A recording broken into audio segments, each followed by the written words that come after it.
বন্ধুরা, এই দেখো আমাদের বাড়িতে নতুন সদস্য চলে এসেছে। এর নাম চিকু। এর নাম রেখেছে চিকু। দেখো, দুদিন হয়ে গেল এসছে।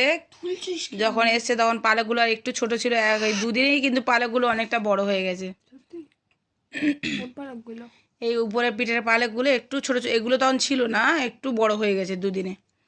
দেখতে দেখতে আরো বড় হয়ে যাবে। সামনের পালকগুলো গজিয়েছে এগুলো না? হ্যাঁ, এই সামনের এইসব পালকগুলো একদম ছোট ছিল, সেগুলো এখন একটু বড় হয়েছে। এর নাম রাখা হয়েছে চিকু।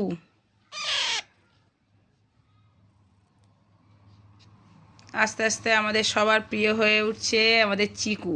লেজটাও মনে হয় একটু বড় হয়েছে। আগে তো লেজ দেখাই সবাই খুব আদর করছে, সবার কাছে খুবই আদর খাচ্ছে। তো বন্ধুরা, এই দেখো আমার ব্লগ ভিডিওতে তোমরা একে মাঝে মাঝে দেখতে পাবে, আমার চিকুটাকে। এও আমাদের বাড়ির একটা সদস্য হয়ে গেছে।